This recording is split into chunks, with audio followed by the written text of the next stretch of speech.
feeling.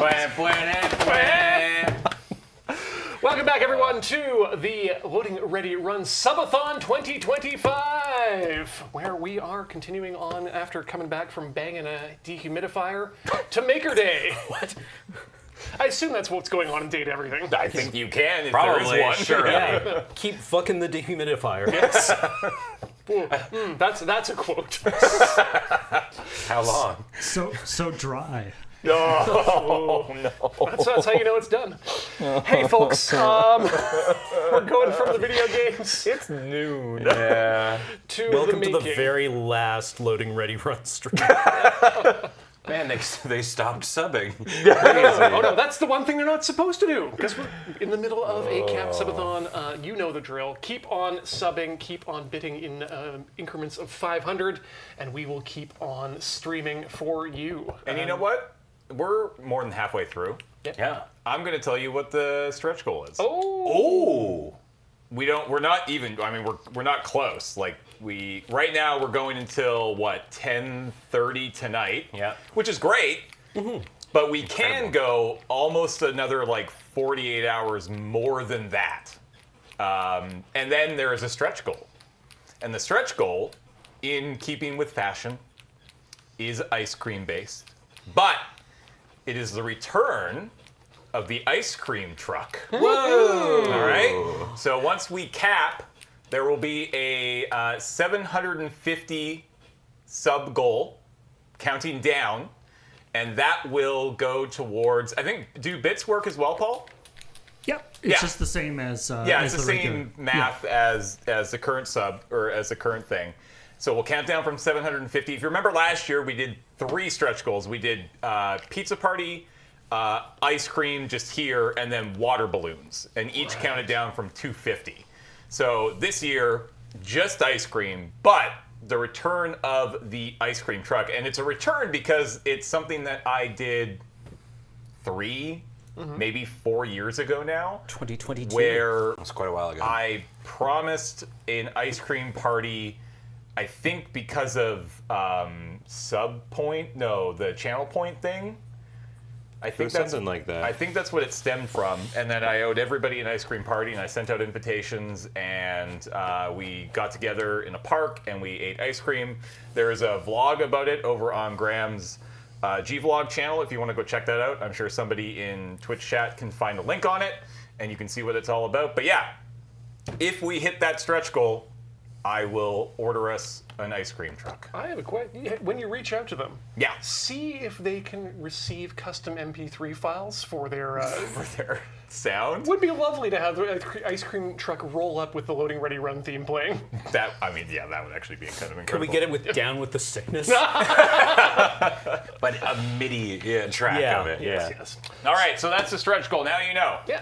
And as for what's going on right now, we're making things. We're going to be making our models, or painting our models here for the next 2 hours, and then we'll be going into a soldering 101 class. And then after 2 hours of that, we'll be going into the Great Blur Bake Off between Yeah. Angel and Wheeler. But for now, what are you two working on, Paint Boys? Hi, we're the Paint Boys. Ben and Cameron. And we like making noise. For the girls and the boys. We're actually painting the exact same thing we were painting last time we were painting. It takes a while. It does, yeah. So this is my synthwave Tyranids that I am working on. Those look sick. Thank you very much. These are my Raveners. So this is the leader, and you can still see like the tongue is white, and there's a couple other parts and bits that I'm going to be working on. I kind of like the white tongue. It was kind of Yeah, the contrast is cool. unfortunately, white a lot of the times, at least when it's like kind of got like little touches of black, just feels to me like it is unpainted and whatnot. Yeah. You can do white in a good way. Like I mean, Tau guns and I think are a great example of it. But the one thing I do want to change is the little ground that's on there. I'm actually going to be painting that all white today so that I can go over it with like a dark blue later. Because I want to turn the ground into basically like Tron terrain. You know, Yeah. so it's like Oh, blue cool. with like Yeah. with like a hex grid kind of And it's style like thing. really white panel lines. Yes, on yeah, the yeah, edges, exactly. edge highlight. Doing something like a hex grid horizon, yeah, exactly. Sick. So yeah, and then I've got a couple of dudes today that are also, they have venom sacks. So I've got this really tasty Tesseract glow green that I'm going to be working with. Nice. Cool. Have you ever worked with the glow paint before? I have, yes. Yeah, I did it for the acid Death Guard that I had, the right, municipal yes. waste looking one. So is this Yeah, actually yeah, yeah. fluorescent? It is, yes. Yeah, Cool. it actually fluoresces. Damn. And then, but I was thinking for like the tongue and stuff like that, I have a Zealot yellow. So I'm gonna do like a yellow for Cool. the more membraney parts. So yeah, that's what I'm working on today. Super cool. Cool. And Cameron, what do you got? I am working on my Eldar Corsairs. I'm painting the swords on them because I didn't like how they looked with just like plain black swords. So I'm trying to give like, you know, the glowing blue to white to black Cool. energy sword look, which I have kind of completed on this guy. Bird. Ooh. Boyd. Oh, that's almost like it's almost like a non-metallic metal look to it. That's super cool. Yeah. Yeah, a little bit. I think they look good with just a little pop of color. Little dynamic highlight. Yeah, I like that. Sweet. Well, didn't know the LRs had birds. Now I'm in. Okay, James, you got a big box. You said you weren't going to be doing a big Lego set. Lego. And He yes, lied. go. He lied. No, I said I wasn't going to spend hundreds of dollars on a Lego set. I said I spent just under $100 on a Lego set, like 2 hours ago. Yeah, I'm going to be building the Millennium Falcon. I don't know. It seemed pretty cool. It has a standee. It's got a stand, which I felt like would work well for putting it somewhere on one of these shelves, because I don't got room for this at home. I was gonna say, how does Ashley feel about yet another thing? But she doesn't have to care. Oh, Yeah, she doesn't have to know dude, about it. she's the Lego problem in our house. Oh, really? Yeah, she's the she'll admit it, 100%. She's the problem. So yeah, that's what I'm gonna get going. Well, if you don't want to build the Falcon, I believe you can actually kick that into a nice shoe bill. Ooh. And I'll be building Suge's Gelgoog from Gundam G-Quux. Aren't those the ones that usually just get like, you know, you see a dozen of them scrambling to respond to Zaku's, and then later on the Zaku's are like, we ran 20% out of ammunition, killing all those men in 3 seconds. That you're thinking of the gym. Oh, okay. You see, in the original Gundam, the Gelgoog was meant as a machine to defeat the Gundam. But in this timeline, the Gundam belonged to the Zeons. So this must be a Gelgoog, Oh, okay. I guess. I don't know. It's piloted by a huge Big Naturals mom, Nice. and instantly became a fan favorite. I wonder why. And then she died. Yeah, who can say? But yeah, the big thing I'll be doing today, which is different from usual, or from what we've done previously on model builds on Tinker Tailor, is I'm going to be modifying the pegs a bit, such that I can pull it apart easier. Which means we're trimming down the in-hole. Love a good in-hole. Yeah, well, we don't like to say... Especially with a mom that pegs. Yes.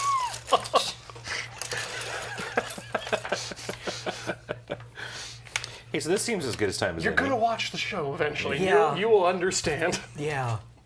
I was mentioning it earlier, but for folks No. who didn't know, that segue seems as good a time as any to do an update on The Sims that happened Oh, last night. Please do. Give us your patch notes. So no patch notes yet because I got to work on it after. Although there are a couple of things that I have figured out why no one's repairing things, and hopefully I can fix that today. Because we're all lazy bastards. Yeah, I mean a little bit. I will say nobody died last night, which was great. Yay! But one of the main suggestions that a lot of people had was suggesting that one of the reasons why we're always so sad is because our beds suck. And so I was like, okay, fine. I will replace all the bunk beds and give us top of the line double beds. Everyone, there's even more than there were bunk beds before. Great. That can't go wrong. But it turns out that might have been one of the main things preventing us all from just boning constantly. What's the beds? Yeah, we're the beds. So last night, I think 3 couples emerged. The first being Alex and Serge. Really? Yeah, they're not on my bingo card, but Alex and Serge got together. Then it was, I think it was Graham and Wheeler. Again, not a popular pairing. Yeah, Yeah. got busy. And then what one that actually didn't happen in the bed, so I guess it was just bound to happen anyway, was Kathleen and Heather went and boned in a crypt that's just outside the house. Good for them. Yeah. Are they're both vampires at this point, right? No, I don't think Kathleen was never a vampire. She was a spellcaster. But that also means that I've learned that Heather's not a biter. She's a lover, not a biter. So yeah, lots of boning that ended up happening. That was kind of the main thing that happened last night. So excited to see more. Well, good for the little guys. Yeah.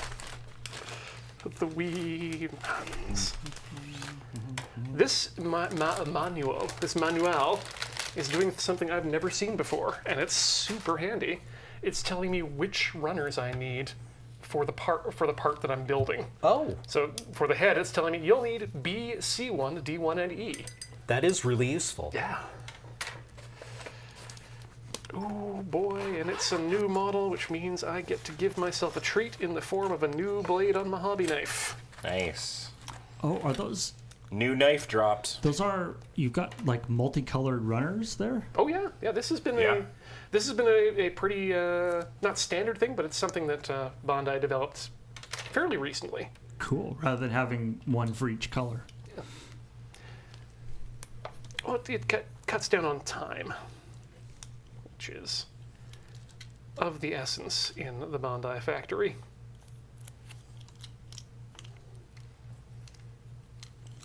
That goes in the blade hole.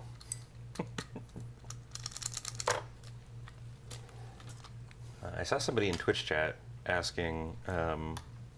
They said they are seeing this and they've been meaning to get into model painting. What would we suggest as the first step?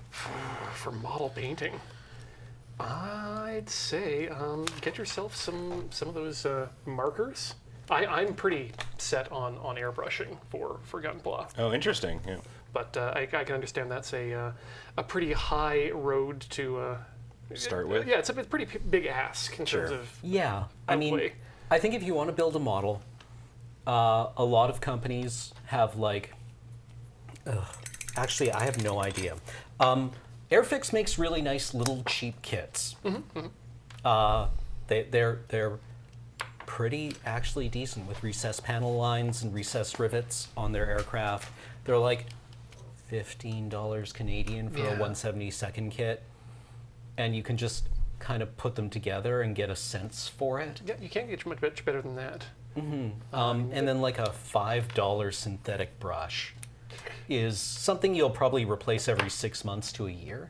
Whereas like I've had these are sables, but I only got these recently. But like my sable brushes have lasted like a decade. Yeah, you've been quite proud of your point keeping. Yeah. But yeah, I mean the HG kits for Gundam, not much more than $15. This one was $35, but it's new, so it's a little bit more expensive. Primer is the first thing I'd suggest. Yeah. Is get yourself a spray can if you're starting off. A spray can of black or white Vallejo primer, and just take your stuff out once you've built your model into separate parts. Spray it down, and then you can go the Cameron route with a brush and some potted paints, or use the Gundam markers, which are paint based as well. And you don't necessarily have to use them as markers. You can use them as pour types and just pour some paint out of the marker into a little pin thing and brush it on. But it's a good way to get started and see if you like the idea of going through the process of painting. Yeah, I mean, if you're doing like the Warhammer stuff too, I mean, like they just straight up have like a get started painting. Oh yeah. Right? Like and usually it's like it'll have like a Space Marine or two, or like I think they've got one for like a Tyranid that has like 2 gaunts or something like that. Yeah. And then it's like, then it gives you the vibe of you get to build it. You get a couple of the paint pots and a brush to just like try your hand at doing it and stuff like that. And it's good. It is a good way to just like dip in for an incredibly like low, first buy-in rate on it. And then you'll find your kind of style. Like for me, it ended up becoming very evident that like I'm not really big into doing like super acrylic based painting like the way that Cam does. I became a tried and true, as they call it, slap chopper. But I kind of hemmed and hawed about actually like buying speed paints, and would just like buy acrylics and use like a matte medium to make your own speed paints. To make your own speed paints, which you absolutely can do. It's something I've been doing. Yeah. But I will say I finally, just sort of bit the bullet and bought like a big speed paint kit, and I've been so happy with it. It really does matter getting that friction out of the way of your hobby to get to the enjoyable part. That's the thing. Yes. I'm so not a painter. It is my least favorite part of the hobby, but this has made me feel more confident in it, and it produces results I'm happy with enough that I will do it and be okay doing it, and that's the most important part. I think. You don't feel bad bringing them to the table. Exactly. Yeah. Honestly, Games Workshop has really put in a lot of hard yards to encourage people to bring painted models to the tabletop. And, the thing with Games Workshop stuff is that it is overcosted. The quality on it is quite good, though. Yep. Is the problem, right? Like, their brushes are a little more money than you want to pay. Honestly, I think their brushes are probably the worst value they offer. Their paints are really good. They're $1 more than everyone else's. And they have terrible bottle tops. Yes, they have the worst bottles. But that's just kind of like the convenience factor for them. And I think it's important to think about sort of why, like, if you are painting, like if you want to play Warhammer and you are sort of painting so that you have an army, that's a little different than, like, say, making a gunpla and painting it so that you just have like a nice thing. So you sort of having something to sort of do with your models afterwards can be kind of nice. Well, Paul, you'll be happy to know that the Bandai Corporation later on next year will be releasing a Gundam miniatures game in the size of Warhammer. Yeah, I look forward to not using the scale of the actual No. like, current Gundam models. No, but that would be cool. They will be producing their own brushes and paints as well for it. Cool. Good. As they already do. There's an interesting aspect so Kill Team is brutal for this because they use my least favorite sort of line of sight line rule, which is like drawing the line from the character's head, which means that like you actually have to care about the size of the model and whatnot that you're using, and it kind of makes it a little bit of like an unproxy friendly sort of game. So I hope that Gundam doesn't do that, and people can, if they want, as long as the base size or whatever remains the same, that you can do something with like some of your like slightly larger Gundams if you want to bring them to the table I or think whatever. they're a bit big. Probably. Yeah. I mean, there are like smaller ones and stuff, but yeah, I am curious. Like, I think it's just them realizing that, hey, we own plastic injectors too. yeah. Why don't we get into this market? Yeah. I mean, I think I've talked about this before, but my first introduction to painting miniatures was the 2 HeroQuest sets that I acquired. Yeah. I acquired 2 HeroQuest sets at different times from the same thrift store for a combined $1.50. There you go. And and just I literally didn't actually care that much about playing HeroQuest. I mostly bought them because they have a bunch of little miniatures in them, and then I enjoyed playing HeroQuest. But so if there's like sources of little miniatures if you just want sort of something to kind of experiment with that you don't have to be too. It's that thing of like drawing on crappy paper just to kind of remove the intimidation factor. Yes.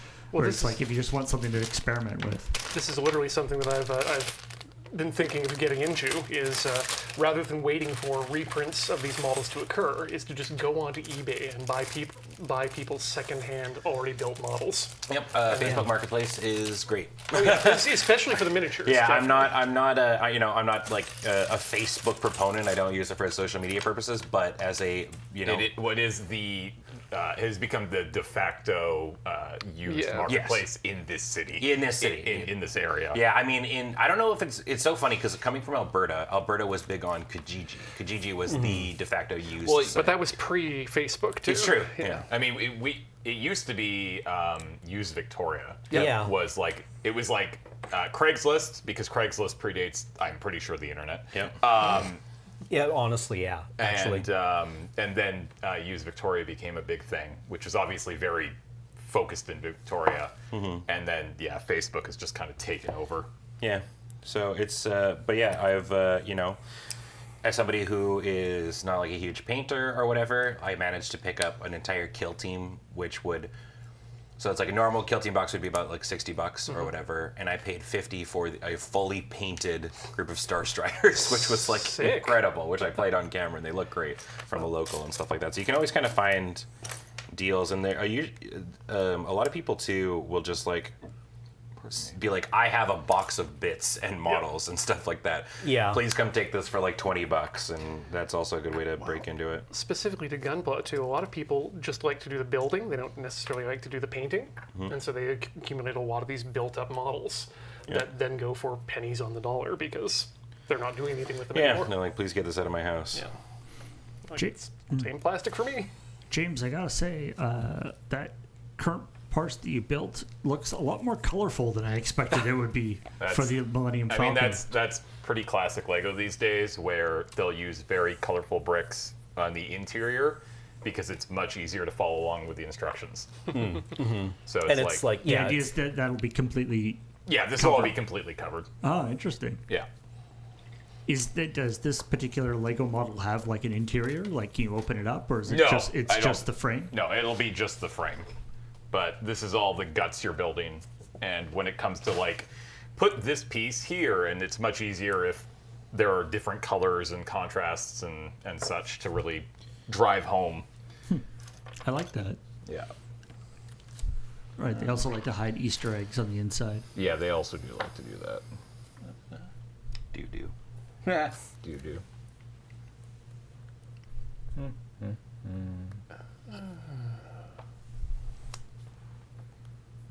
Clever.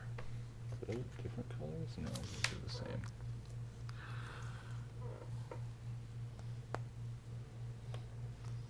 I guess the other thing about that too is that it gives you a wider variety of colors to work with if you're taking it apart and building something new. Yeah.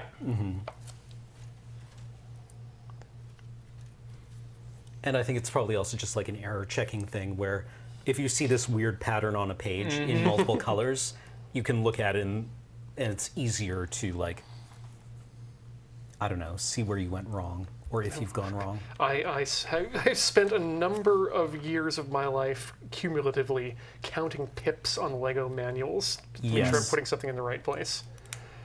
So if you can avoid that by using color cues, I guess that makes sense. I do love the idea that there's like, the Millennium Falcon is all gray on the outside, but then cuts to interior shot and it's like a kindergarten. Like it's just all the hallways are painted bright pastel colors. That would have made me very happy if that was the case in the film. Chewie, we're home? Yeah, and somebody's just like, it's all millennial gray on the inside. Somebody's tried to flip the Millennium Falcon. Oh God. I like the, or just like, so I hear you like PASIC. So I stapled PASIC cards to the entirety of the frame of here. It's a PASIC shaped roof. Oh, he's been on one of Yeah, those. they fussed this swappers, house. yeah. Yeah. Ship swappers. Yeah. Ship swappers. Ship swappers is the name of the AO3. All right, let me see what your fandom is into. Okay, this is where I'm going to be curious. As I've got a triple eye system on this Gelgoog. But I'm going to need to paint it later, just to do the proper color separation on the eyes. Damn it. Speaking of painting, how did the rest of your maid Space Marine one go? I think they're still coming along, Yeah. but they're looking much better than they had before I came in. Awesome. I was much happier with them. Again, it's one of those cases where I need to trust the process because otherwise...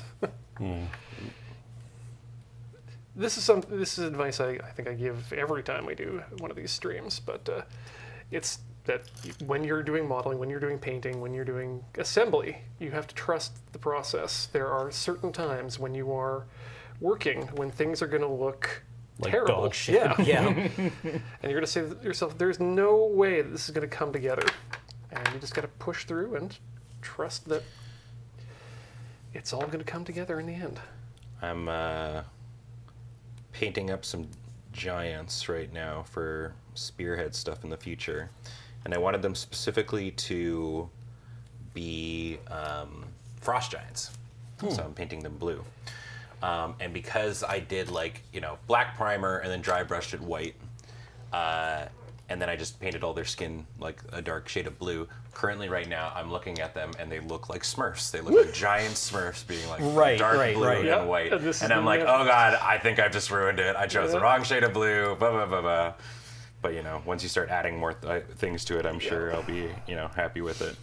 It's like when Take they it back to did the like primer. the early, they released like early tests of like the one of the original Hulk movies, and everyone was like, so it's just Shrek. Shrek but muscly, is that what you've made? And they're like, oh no, and then they went back and like made him less neon green. If there's one thing that would improve the Hulk films, it would be Eddie Murphy. Give me Planet Hulk, you cowards. Eddie Murphy specifically as the Donkey. donkey. As some sort of sidekick. He can be donkey-like if he likes. Trying to think of like a Hulk sidekick. Oh, Amadeus Cho.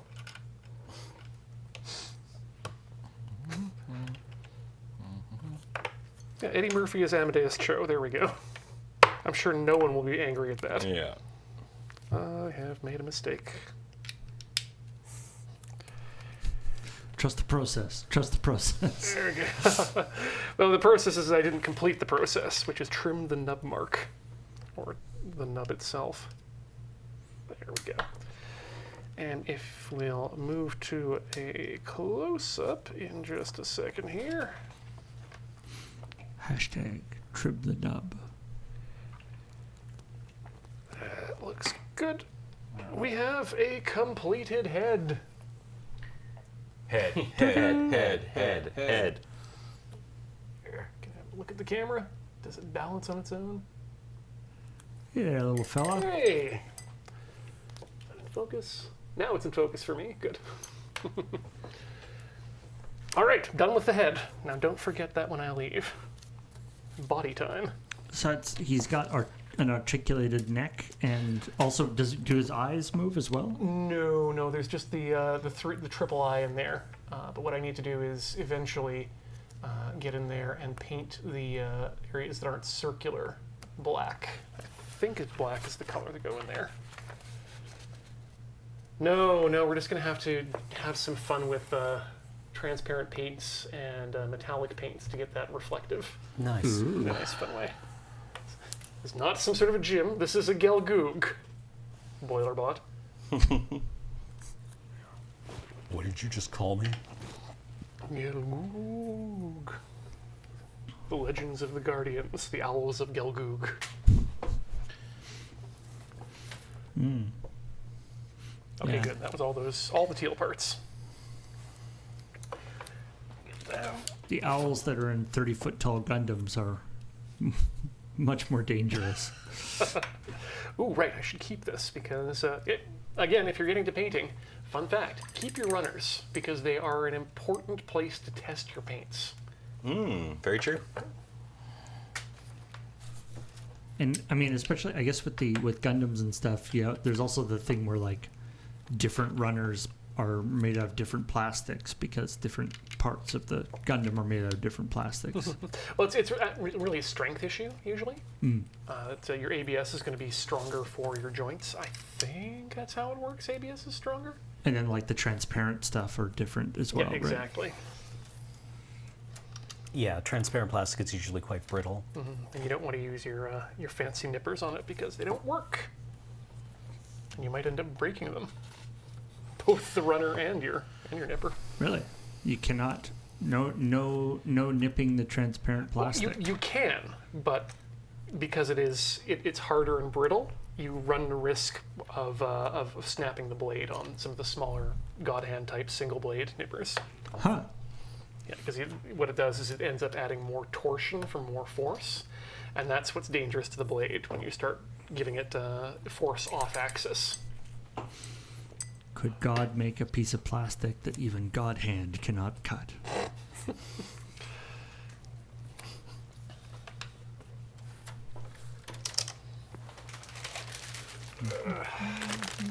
Also, shout out to our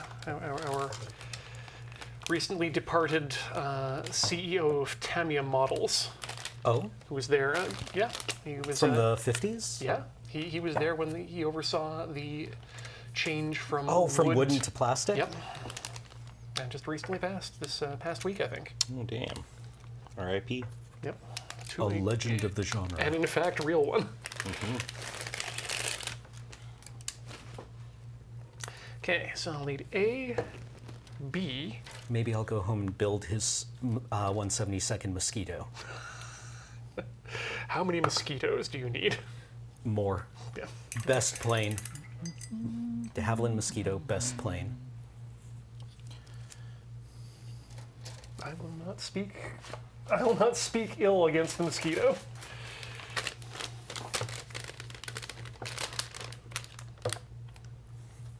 You are correct. That said, I am an incredible F-16 stan. Just such a nice form. Yeah, it's a handsome plane.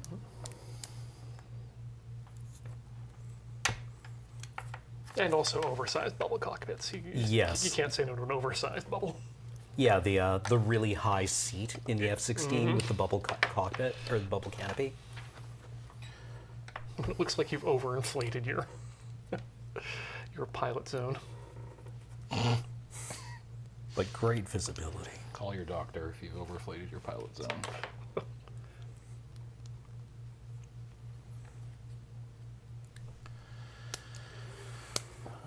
Okay. Everyone is in the tank. There are definitely parts when I'm painting that I realize that I need to breathe. So when you hear the, that's me going, oh right. The first time I ever got a tattoo, I passed out Oh my. in my first session, not because of the pain. It's just I was holding my breath and I didn't realize it. Right? So I just passed out, and they're like, "Hey, yeah, breathe more." Yeah. And I was like, "Oh, that's what I was doing wrong." And then I sat for another 6 hours. You know that thing you've been doing every second of every day for your entire life? Yeah. like, oh right, yeah, Keep doing that. Well, that's actually going to be a sneak preview for some information about soldering that will come up later on. Don't inhale the pretty smoke. Yeah. Well, it's not just don't inhale it. One of the tricks to making sure you don't inhale it is to slowly exhale while you're doing the solder. Oh, okay. 2 reasons. Number one, it keeps you from inhaling the unpleasant smoke and fumes. And 2, this is a trick that I learned when I was doing air pistol, is that your body relaxes in a more controlled manner when you're exhaling. Oh. And so generally when you're doing a shot, you breathe in, and as you're exhaling, pull the trigger, because it's a controlled lowering, and the body relaxes as it happens. Oh, okay. Yeah. But I've also experienced paint apnea.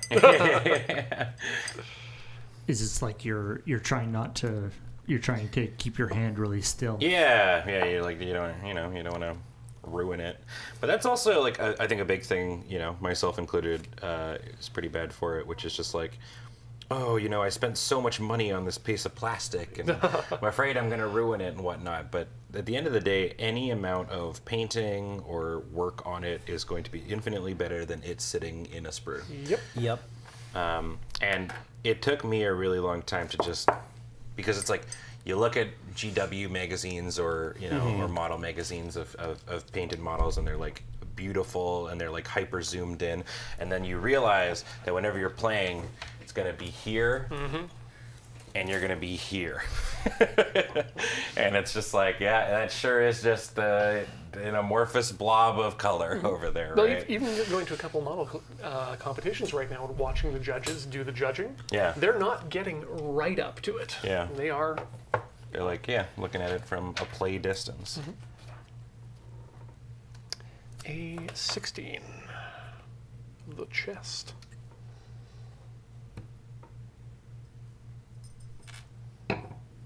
But also, if you are going beyond just the assembly and going into painting, that's so forgiving if you really screw up. Unless you are not thinning your paints, you can just toss it in the simple green for a couple days. Yeah. Scrape it off, or if you're really thin, just take it right back to primer. Yeah, I don't have simple green, but this model, this one, I had painted and messed up. I hated what I did with it, and I had used the Turbo Dork paints. Turbo Dork? Turbo Dork. Yeah. It's a term of art. It's the name of a company that makes really cool metallic paints. I just hated what I did with it. And I just sat it in a Tupperware of isopropyl alcohol, let it sit there for like, I don't know, hours. And then just took Forget about it. Yeah, just forget about it. And then I just took a brush to it, brushed off enough that you could see all the things, and then primed over it, started again, and now I'm really happy with it. Right? Yeah, I use, I go to Canadian Tire and I bought a bottle of purple, like, engine degreaser. Yeah. Yeah, basically, really, like, really good for acrylics. Oh, and Yeah. if you've got yourself a sonic bath for it too. yes, It's even yeah. better. Does Cameron have any opinions on bad-looking aircraft? The Ferry Gannet is maybe my third or fourth favorite airplane. And this was like a post-war British anti-submarine aircraft with contra-rotating props. Ooh. And it is like, chat, if you look up Fairey, Gannet, Gannett, it is... Oh, she's an ugly baby. But I don't know, there's a kind of like, yeah, there we go. There she is. Come on, that's pretty. I love her so much. That looks like a plane that I would fully expect it to like uncompress and there's a dragon inside. Yeah, yeah. It looks like one of those. Dragon and in fact, pilot. I have a model of a plane that looks like it, but the Sub-A-Thon shark, the little shark thing that just looks like a large World War II bomb with two beady eyes in the front of it. Okay, yeah. And a tiny little mouth. Yeah. Yeah. Huh. I don't know. I love the Gannet. It's just such like. It looks like nobody cared about what it looked like, right? It was just designed for a purpose. Actually, you know what? I will see that, and I'll raise you the Learjet as just an uninspired plane. Yeah, tube. It's kind of pointed at Yeah, the front. it's- There are it's engines like- hanging off the side of the fuselage. It is what it's for. It's just a show of excess wealth Yeah, yeah. Like without taste. yeah. Like, why are the engines on the side of the fuselage? I mean, it's because it's too small to have them hanging off the wings. Yeah. Right. But it looks But, like a tiny DC-7 that forgot the tail engine. Yeah, like if you wanted, the Goblin, Oh, a yeah. parasite fighter, yeah. But like if you wanted to have like an ostentatious display of wealth in a plane, surely you would have the engines in the wings, Yes. like the de Havilland Comet did, right? Or the right in the wings. You mean. yeah, Yes, mounted yes. in the wings, like the what was the V bomber that had its engines in the wings? Was it the God, yeah, I know which one you were talking about. Is it the Victor or is it the the Vulcan. Thank you. Yes, the Avro Vulcan. But B2s do it now as well for stealth reasons, but it Yeah. looks good. Looks good. Well, and having the engines next to the fuselage is so loud. The interior of those things have to be loud. One would think. And it's supposed to be. And they call it a luxury.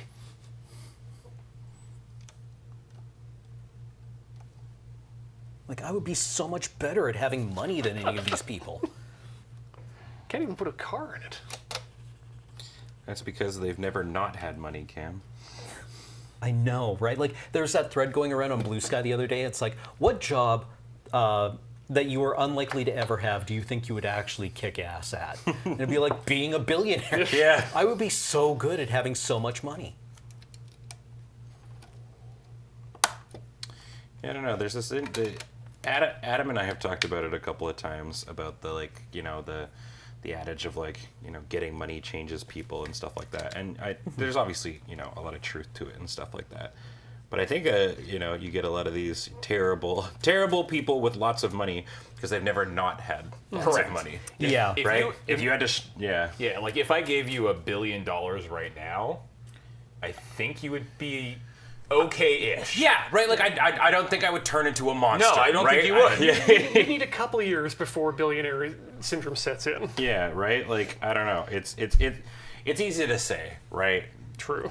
I mean, I'll keep you in check. I There, think there's a portion that it's like you become a billionaire and then you want to stay a billionaire, right? Yeah, the yeah, horrible things suddenly- you need to do, but it's suddenly just you've like, been given custody of this number. yeah, Right? And you want the number to keep getting bigger. that's the problem. Is that once you are a billionaire, it's very difficult to stop being one. That's They where you made a go- movie about that. That's where you go, hey James, where did this money come from? And he goes, don't even worry about it. Don't even worry about it. I think the important thing to do is we need to test this. So if you could all continue to donate by your bits and subscriptions, Yeah. we'll keep this Sub-A-Thon going. Make us billionaires. Honestly, we'd be way better at it than most of the billionaires. Yeah. Hell, I'll take millionaire. if The Sims is any indication, we would all live together really well too. I don't think Who's it doing is. all the dishes? I guess we would hire someone. I mean, honestly, the idea of a Big Brother-esque thing where all of us move into a big house for a month, set cameras up all the way around, constantly be filming, have a couple privacy rooms, obviously, that you can escape to. Nobody's voted off. We'll just see what happens. Sounds like a great video, Mr. Beast. No, see, because I would incentivize us just to have fun. Yeah, right. There's not any sort of We're staying not turning here. it into Squid Games. No, I think that might be one of my favorite little microcosms of the past little bit of the cultural phenomena that Squid Games became, right? Where people watched the show and loved it, and it did very successfully, and then Netflix being so completely out of touch that they went, oh, people liked the games. They liked the game, not the message. They liked the games that were in there. What if we make a real life that? Let's exacerbate the problems Yeah. highlighted in this satire. Yeah. Literally, what if we just do that? Yeah, no, satire is 110% dead. Yeah. Is that the right way? No, that's not the right way. Well, I mean, reality TV executive seize control of the world's largest nuclear superpower, so... Yeah. I feel like that's what James is talking about is sort of the progression of the reality TV thing here. It's like, okay, well, let's just put a bunch of people here and we'll film it and it'll be great. But then season 2 happens, and somehow the stakes have to be higher. And then by the time you're in season 10, you're completely manufacturing all your stuff that's happening. I mean, I think for the most part, the shows that get away with it, I mean, they definitely do, push the envelope. We've seen so many variations of it and stuff like that. But, I think a lot of baking shows and stuff like that have sort of maintained the, just make a thing, man. Yeah. yeah, you know. Yeah. Like there can be a competition, but Yeah. And I mean, like, they'll obviously, you know, there's weirdo things. You get like the, you know, the weirdo cake boss kind of things and all that kind of jazz. But like, Bring back Iron Chef. No, not Iron Chef America. Death to Bobby Flay. He is not a real chef. He stood on his cutting board. I mean, I like there was a comedian that I watched where he's just like, I can't figure out why anybody hates Guy Fieri. He's just But a it's party like, dude. but it's gonna, Yeah. as far as I can tell, all he's ever done is just be really into food. yeah. Yeah. And like be, you know, obviously like he's you know, I think if you talk to another country and you're like, picture an American in your mind, right? Like he might sort of like fulfill that kind of a thing. But it's just like people clown on this man all the time, and I'm just like, I don't know. He just seems Yeah. he's never done anything wrong. Yeah, it's not like he's been canceled for anything. He's No, having, no. He's having fun. He's Yeah. spreading good times and good food, and just has a personal style that I disagree with. Yeah. Yeah. Honestly, fuck me. Yeah, I'm just jealous, is what it is. Did I do that wrong again? Yeah. Guy Fieri's main problem is that he's eating a hamburger and I'm not. He's getting paid for it too. The hell.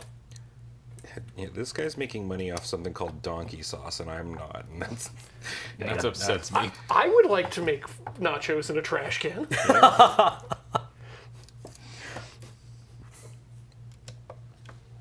and That would have rule. and have enough people who want to eat my nachos that I can make nachos in a trash can and have it not be excessive. You know what would be awesome? Nachos in a trash can? This, but with nachos in a trash can. Fresh trash can, let's be clear. Yeah. Oh, yeah, yeah. Okay, I think I figured out the cockpit.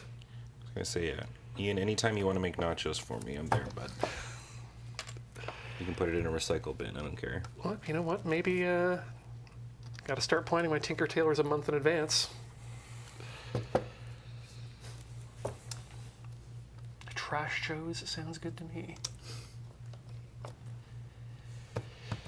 A22 and A23. Is there an A24 on this, or where will we get sued by one of the Ellisons? Oh, there is.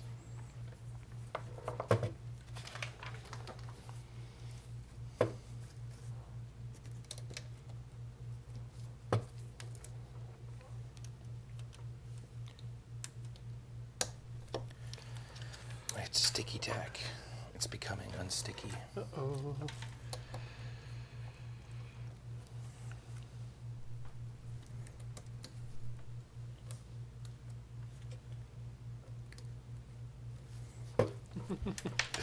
The other fun thing you'll find once you start getting more into modeling or painting is that you'll be making more trips to the cosmetics section Yeah. of your local drugstore than you thought you would. Yeah, if you find yourself doing a lot of dry brushing, you can buy the, like, purpose-made dry brushes. Or you could buy some kabuki brushes from... Yeah.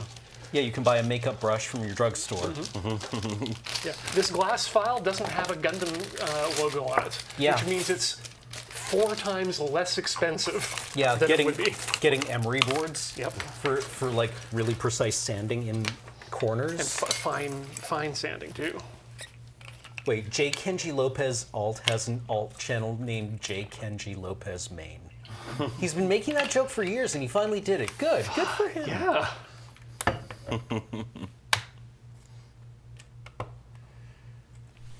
One day we'll get him up here. I do like the idea that modeling, both in the sense of somebody who has pictures taken of them and somebody who builds models, are both using the same products.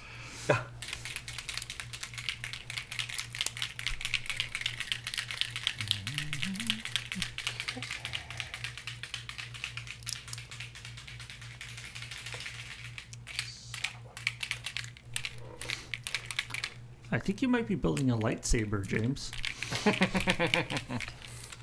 It does kind of Knowing what Lego engineers do, I wouldn't be half surprised if that's intentional. Oh, just be In-jokes like, and hey, Easter check eggs. this out. It's like halfway through, it looks kind of like a lightsaber. Yeah. I am Star Wars man. The hogs will love that.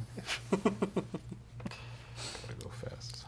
Gotta go fast. Gotta go Oh yeah, how long do we have? 2 hours? fast. Yeah, we're here till. We have another hour and 10. Yeah. Do you expect to be done by the end of this, Me? James? the goal? It's possible. Really, eh? Yeah. All right, I believe in you, buddy. It's possible.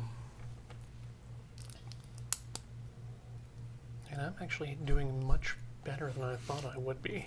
Yeah, remember, James. Slow is smooth, smooth is fast.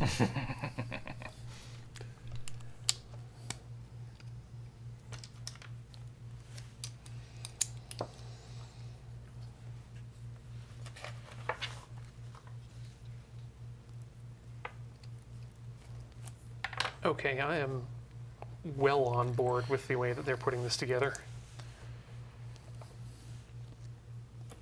I mean, Bandai has to be one of those companies that has like developed their craft over the course of thousands of kits into an extremely well-honed machine, right?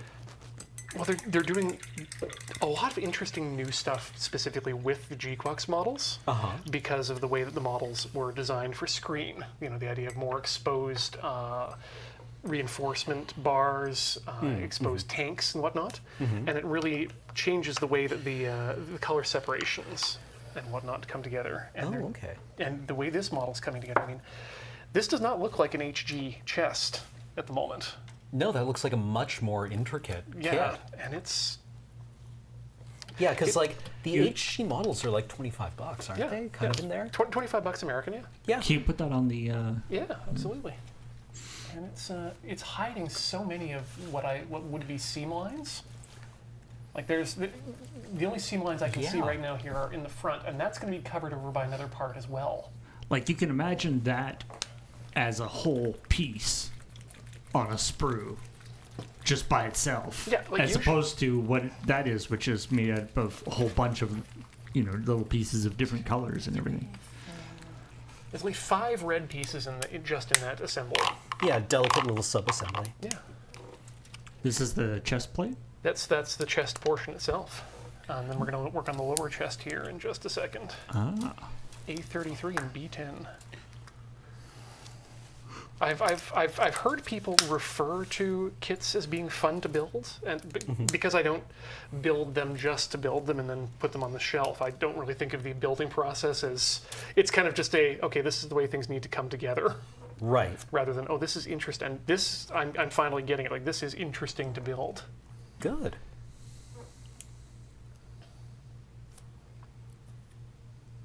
Still not a fan though of speed building myself. To me, it just feels like, I was able to eat this entire box of pot of gold chocolates in half an hour. Yeah. That sounds great.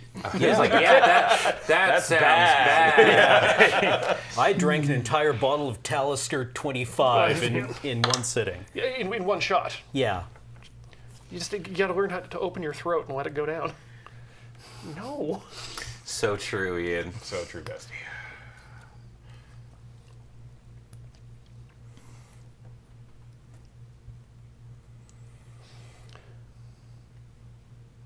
That's what we call transferable skills.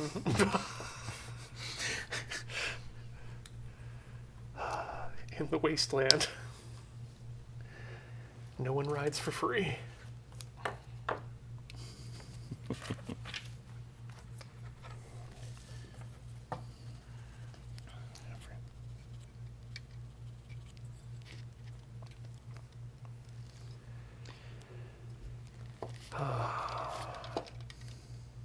I don't know about you, but I'm feeling 22. how hard do you go on line and nub removal on your models? Not at I all. clip, trim, and sand Great. I'm right in the middle then here. We're on the opposite zones for sure.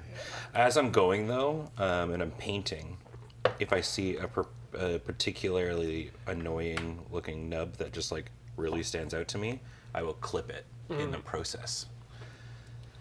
And then kind of, whatchamacallit, just put a little white or whatever over it, and then continue painting, Like and then come back to it. You don't mind the sort of like mold lines or stuff too much? Doesn't really bug me, no. It, I mean, yeah, for me, it falls into the category of shit I will never see. It depends on the model and stuff. It does, absolutely. And like I said, that's just my personal preference, right? And I mean, Games Workshop and other people are getting pretty good at like they put the mold lines at this sort of natural edge of the thing anyway, so it sort of disguises it a little bit. Yeah, I mean, for me, you know, it's kind of, it's interesting. Like the person I am in Magic the Gathering kind of is also you know, how I am with a lot of games, which is like I'm a chronic. I like to try the new thing. You know, ADHD probably ties into a little bit of that as well. But it's just like, so for me, I'm like, okay, whatever process I can do to have this, get it on the table, play a couple games, really enjoy it, and if I don't, GG, go next. Yeah. On to like the next thing. That's, you know, how I sort of operate. So, AKA the Games Workshop most favorite customer. Oh yeah, I mean, I won't buy a lot for sure. I definitely like shop for the deals and stuff like that. But it is definitely one of those kind of. It's for the game, not for display. Yeah. Also, real quick, I just wanted to show it off. I've started putting the Tesseract green in for these Venom-y bile sacs. Ooh. Nice. That Oh, Yeah, no, that looks great. That looks good. Yeah. Yeah. It's very the I guess that's the speed paint that gives it all the different shades. Well, so the Tesseract Glow is actually not a speed paint. it's like a technical one from it, but yeah, I mean, so how you want to do this one, which actually just works out great when you're already dry brushing anyways, is you want to prime whatever you're doing with just a big like white glob, like especially if you're using it for like eyes and stuff like that, and then paint wherever you put the white, and it just like really makes it pop out. That looks sick, both in the sense of looking good and also in the sense of And also gross and yucky. looking diseased. Let's see how this is coming along. Dude, the swords are awesome. Like Oh, nice. Every time I see them, I'm like, God damn, Cam. Oh yeah. Just figuring out doing the. Do you have a system for figuring out like the shading on the like what's this the dark versus light? Not really. Vibes. Just whatever's gonna look good. All right. Now I've got to figure out what's going in the recessed runes. I like the idea that he's like I have to stand. Which direction is the sun? Okay, I'm gonna Yep. stand. I always have to stand this way. Yes. That's the way that my swords look coolest. Yeah. Hold on, before we start this fight, where's the light coming from? Yes. Oh, yeah. I mean, what's the point of showing up unless you look sick as fuck? Also, just to highlight from the previous comment there, technical paint, for those wondering, is a term from Games Workshop for a paint that has munitions bolted to the back of it. It's got a whatever a rail on it, so you can attach a sight. Yeah.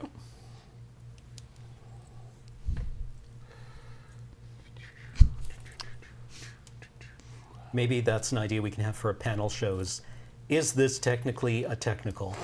I mean, there's a great format for that in the form of Robot or Not. Oh, podcast. really? Yeah, it's just John Siracusa and another guy from Macworld. 15 seconds for the opening theme song.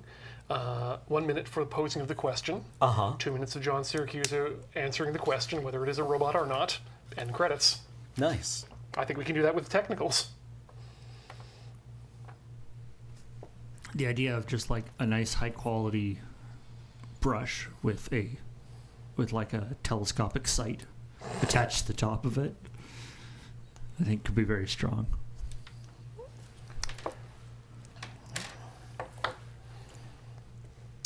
I just pay my number go up.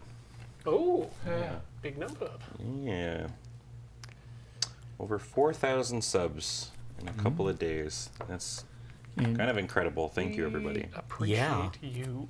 And 189,000 bits. I did go look at the total last year. I didn't remember this. Last year we did 1 million bits. Huh. We got 1 million bits. Yeah. Wow, so that's where a lot of it came from, eh? Yeah. I think we've gotten more subs this year Yeah. so far. I'm not entirely sure. 1 million bits? We got 1 million bits last year, yeah. That's As- absurd. As a quick note, just for purposes for the way that the way that the overlay counts stuff, it's like counting subs and it's counting bits, but the overlay doesn't differentiate between like tier 1 and tier 3. Like the overlay is just counting subs and stuff, whereas Yes. the timer. the timer uses what are called like sub points, Yeah.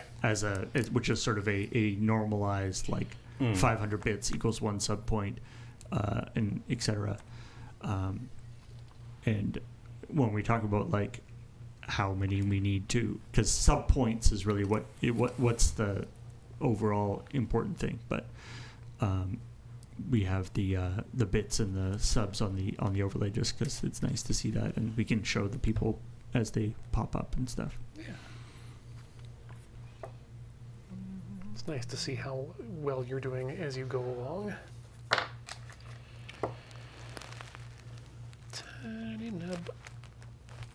Goodbye. Goodbye.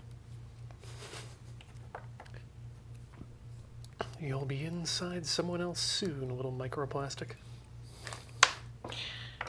Wee. God, I teach Adam a lot of things, but I think that might have been the meanest thing I ever taught him. Oh, Was what? Microplastics He had, exist? he had no idea about microplastics. He had never heard of them in his life before. well, let him know next time that he pees blood all the time. He genuinely kind of stopped and got sad, and I was just like, "Hey." Oh no! He's like, "How do we go on?" And I'm like, "Honestly, Yeah, you'll be fine. It's pretty the same as you have already. yeah, Yeah. Yeah. nothing needs to change, man. Just know your corpse will be farmed for credit card juice." in the future. Yeah, pre-nuclear plastics. Yeah. But that reminds me that the post where somebody just like clipped a little bit of Wikipedia, which was bloody urine was first recorded by the ancient Egyptians, who called it Damn it! Can't make me laugh. I'm sorry. No, it's okay. But it was just like they called it 3 A's, right? Oh, the sound that the mummy made. Yeah.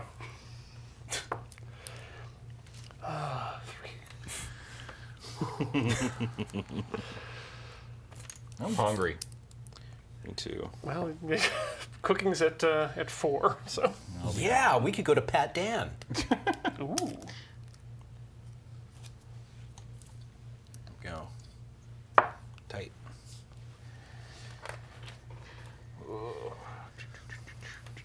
My favorite one of those, though, is the Japanese samurai during the Warring States period would often greet each other by facing up against one another and shouting, Sack. "You do not have. You are trying to view Flash content without having a Flash plugin installed." Oh my God. Dang. Ooh, I like his little tube. The little tube that's Yeah, connecting. the tubies. That's connecting Yeah. from his, so that he can like spit nasty stuff at people. Yeah, he has a action ability called Distend Dorsal Sac.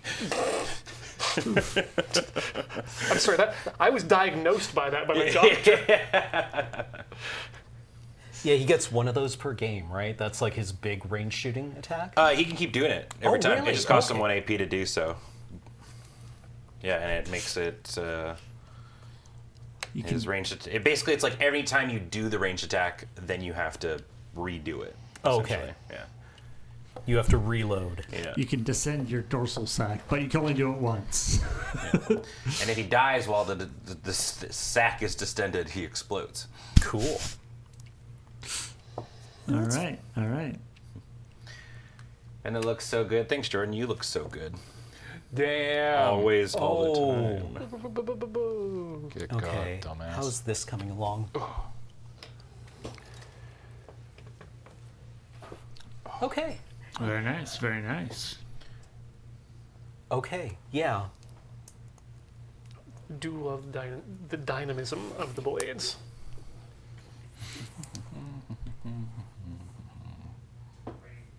Are you going to paint the base, like the ground that he's on, or is it just? You're Oh, just that's already leaving- painted. You're just leaving it the white or sort of a raw. It's gray. Wait, what? Why do you get a treat? Because Jordan loves me. I'm encouraging good behavior of being nice to me. Wait, since this is the first time that I've gotten a treat, is this implying that I haven't been nice to you? Poor God. Oh no. We have to rebuild after Arcadia. Oh, I see. That's fair. That was, It did get intense, but you won. She's gone. No, she's in our hearts, James. She's never really gone. What? Oh, that's the other one I need. she's in my heart. What kind of statin do I need to take to deal with that?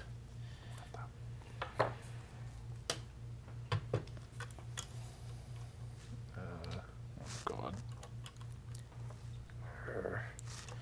God, I use this Tesseract a lot in a lot of things I do, and I'm a really big fan of it. It's funny that despite the fact that, you know, I tend to dress pretty black, just like the color-wise and stuff like that, when I paint, I just want everything to be like hypercolor and like neon shade. I mean, yeah, that's why when I was first getting into it, I watched a lot of Dana Howell videos. Oh yeah, and she has like very vibrant colors. Yeah, I think her night haunts are very popular. Ooh, good. We get to put the upper torso on the lower torso now. There is that thing of like, you know, there's the two schools of you know, army. It's like I want to have a army that's like all camouflaged and secret, and you know, or I want to have an army that the opposing side knows just how in trouble they are because Yeah. they can see because they're they're brightly colored and they can see just how screwed they are. Man, speaking of cool stuff, a friend of mine is getting into Kill Team. Long time Warhammer person, but he's never been like a Kill Team person. And so he messaged me and he was asking between the new Goremongers, which are the big, you know, chaos culty, blood choppery, corn buddy boys, or the Ratlings, which are like the halflings and the Ogrins and stuff like that. Yeah. Right? And I was like, oh, you should go. I mean, the Goremongers are apparently really good. The halflings have a dog. Yeah. And he's like, oh, okay, yeah, I should go for that. But then what he ended up doing, because he's a big orcs fan. Oh, did he make them as goblins? He made them as goblins. He used all the heads from Sick. his like leftover goblin heads that he has, and yeah, he turned them into gobos. And then the dog is a squig. Nice. Yeah. Yeah, I've seen a couple of people do that. It's Yeah. perfectly good conversion.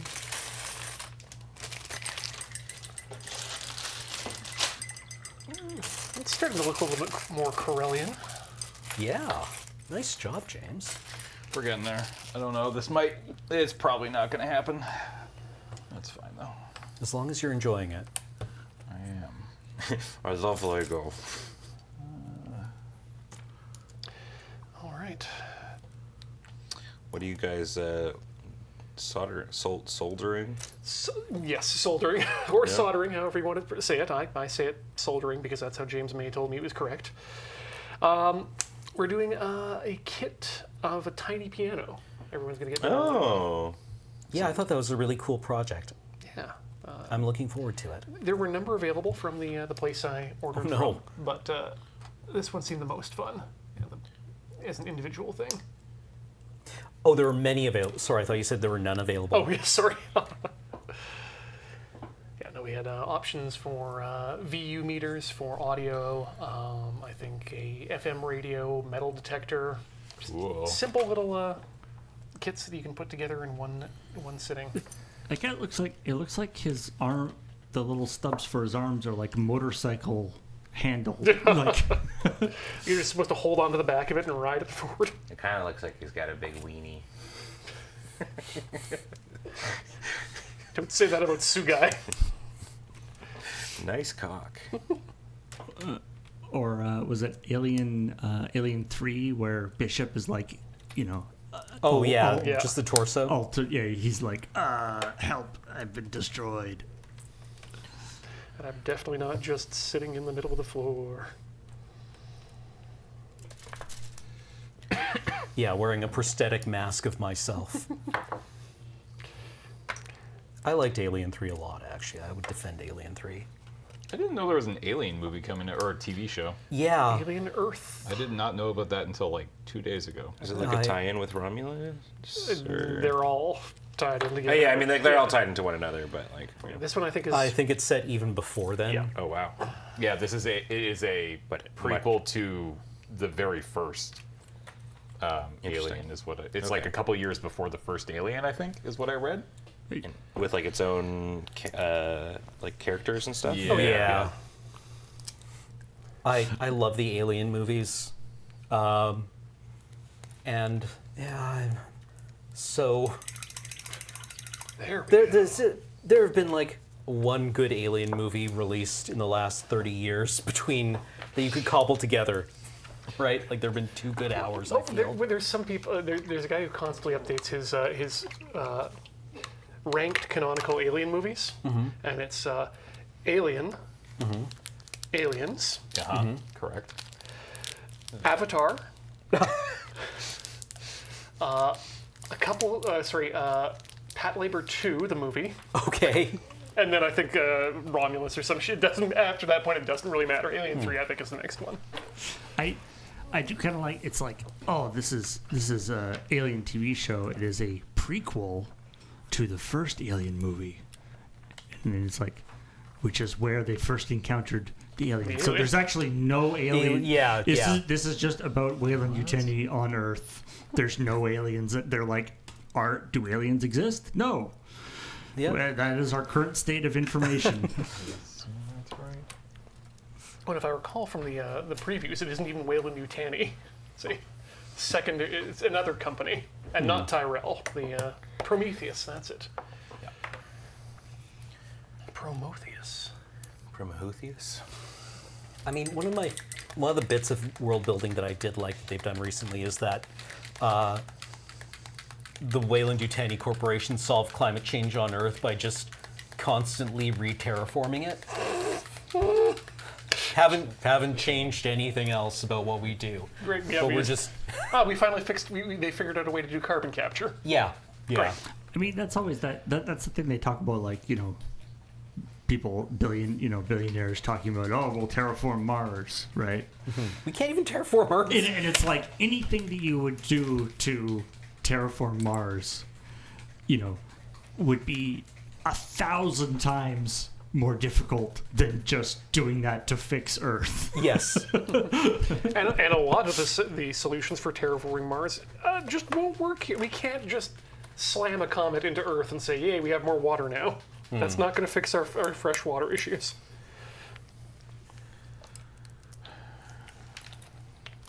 Or will it? Da-da-dun. I mean, no surprise that the Gundam fan is the one here suggesting we ram an asteroid into Yeah. Earth to fix Can we things. crash things into Earth? Please? What about an orbital habitat? Is it time to smash an orbital habitat into Earth yet? It's that or... Shh. Go back to sleep. But my mommy...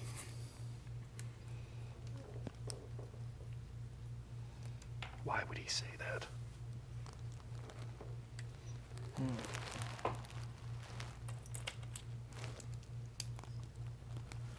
Upside down. We'll smash a comet into Earth. To terraform it? Sure. Yeah, no, that would happen eventually, I guess. I guess that would happen.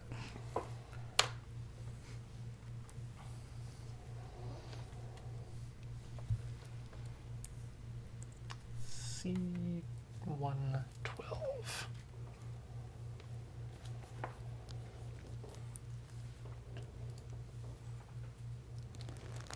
You know what? If this is what HG kits are like these days, I might be getting into HG kits. Yeah, because high grade are the cheapest ones, right? There's entry grade, but that Okay. doesn't really count. They're the 1 to 144 scale though, which is the main difference. Because I've been primarily building at 1 to 100. Okay, so these are the little guys. Yeah, the little guys who look normal, as opposed to the fucked up little guys in the SD line. Have they been Shiba-fied? In the SD line, absolutely. And there's a few actually. In fact, there's one in the office here I need to. Oh, right, Work those on. ones. Yeah. C19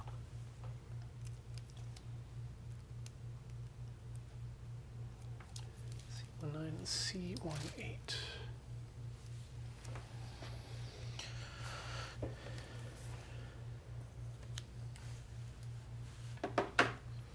Clear plastic Haro says Kamatsu is what they're working on. That sounds like fun.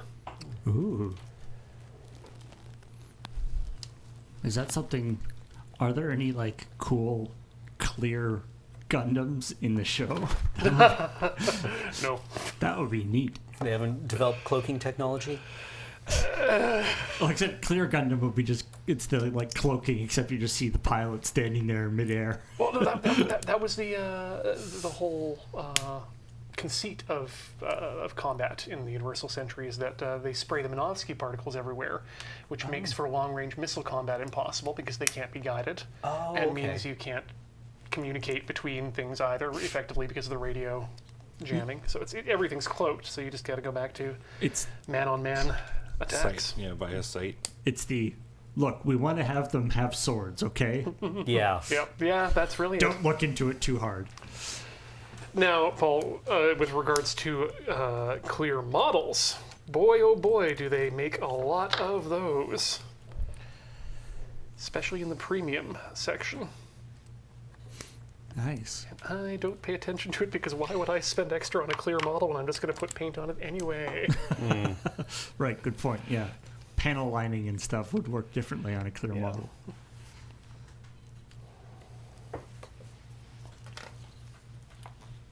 And they'll also do special releases with special metallic coatings on the runners.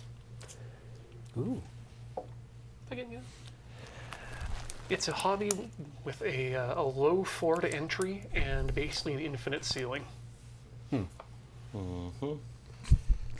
The ceiling is, I guess, building an actual Gundam. That would be. Which people have gotten pretty close. There's a couple of. Oh yeah, some good fan ones, but also you could just go join the Bandai Corporation and build them across Japan in a 1-to-1 scale. My favorite shots, though, are the pictures when they bring the Shinto priest out to bless the Gundam head before it's put up on the top. Awesome. It looks awesome to see a Shinto priest in full regalia with the big stick and the paper hanging off of it, swinging it around this giant head. Oh dear. Very sci-fi. There's 18.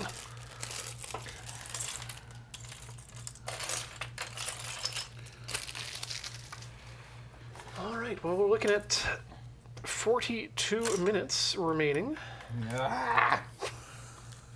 And James has found despair. I can do it. I can do it. I can do it. I'm gonna fuck shit up, but I can do it. Maybe we're looking at the Century Falcon. Fortnite Falcon. James, it's a good thing you're building this now and not a couple days ago before the game of Sabak. Yeah. Or you could lose the whole thing. That would be pretty great. Just, all right. I won this Millennium Falcon in a game of Sabak with Lando. You mean the little toy there? Yeah. Lego? Shut up. Yeah. Yeah. Still pretty cool. when he put it into the pot, I thought I thought it was just like really far away, so I didn't really think about it too much. This is a good bag. It's all black pieces, so Good bag. Surely you'll speed through it. it means no hunting down for different random colors. I do really like the, just looking at I love the way they've done these sort of like the outside of the Falcon, like because the Millennium Falcon is so like, it's got that kind of weird rough kind of Greeble texture. greebles all over it, and so the way they've done that on the model with just like using the little vent pieces and exposed brick nubs and different things to kind of give it that uneven look that is so sort of unique for a spaceship. Again, I built a lot of Lego over the last like half decade, and they know what they're doing. It's kind of wild what they're able to accomplish these days.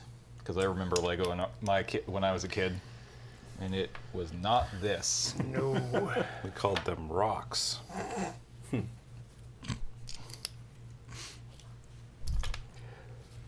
I mean, even seeing the differences in the premium kits that Graham and I built way back on Tinker Tailor with the what was one of his spaceships in the monorail. The difference in that premium from the 80s to this mid-range today is amazing.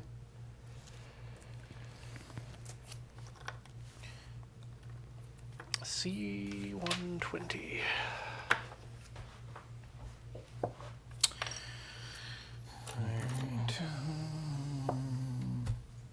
Oh my god, my eyes. Come on.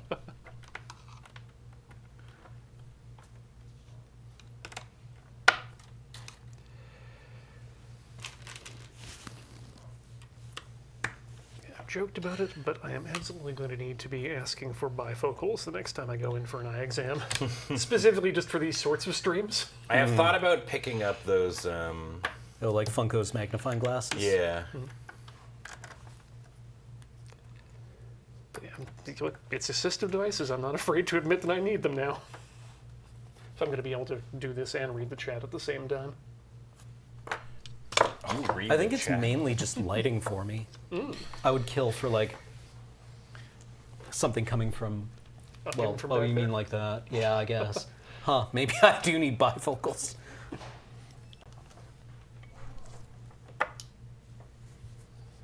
Oh, A1. That is another circular part.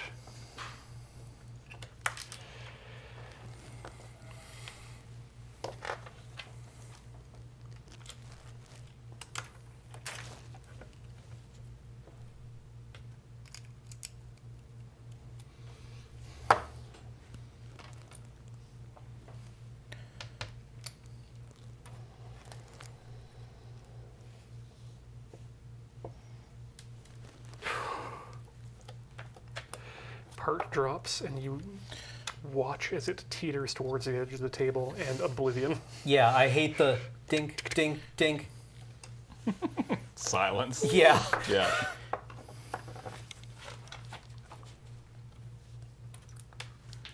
Like that, we're good. Everything's fine. Good.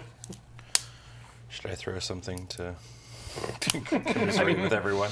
Join the club. None of us will ever beat Wiggins in that respect, though. What did he lose? He lost a tiny singular piece from one of his Gundam projects and found it behind the toilet. Like in a tiny little alcove. Like it tried to escape. Yeah, did the runaway meatball gag. Yeah, like- basically. 40 yards. I don't know if he's told that on his own channel, so I know that's fair game. But that's amazing to lose a part for 3 months. I mean, it was absolutely kicked there by something. You know, like some kind of process occurred. But I like to think that it just did that on its own. Yeah, from somewhere that wasn't the bathroom too would have been Yeah. nice. But Well, and knowing Matt, I know his exact response would have been, "Oh, fuck off." Yes, yeah, Yes. yeah, those exact words. in that exact tone. Which is exactly what the part did.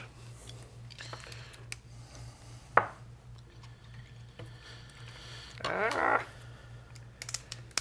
Hate it when you are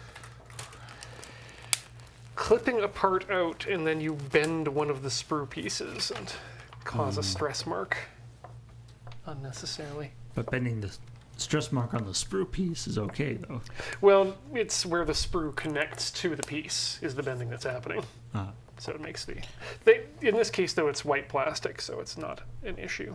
And again, painting covers all my sins, not just the Gunpla ones. Kind of like a ortolan. Yeah. Okay.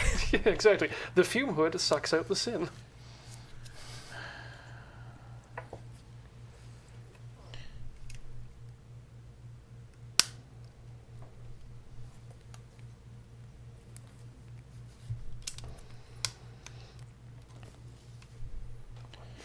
Was that just the stand for the...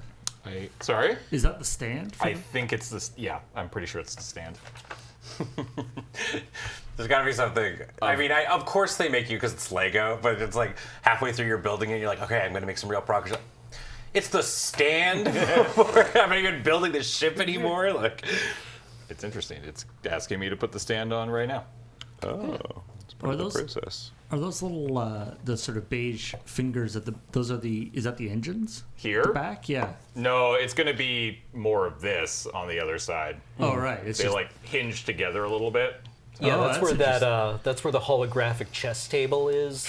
So there's a connection point like right. You're not going to be able to see it. It's right in here where they just hinge together and have a little bit of give to give the bit of the slope there. oh, that's cool. Yeah.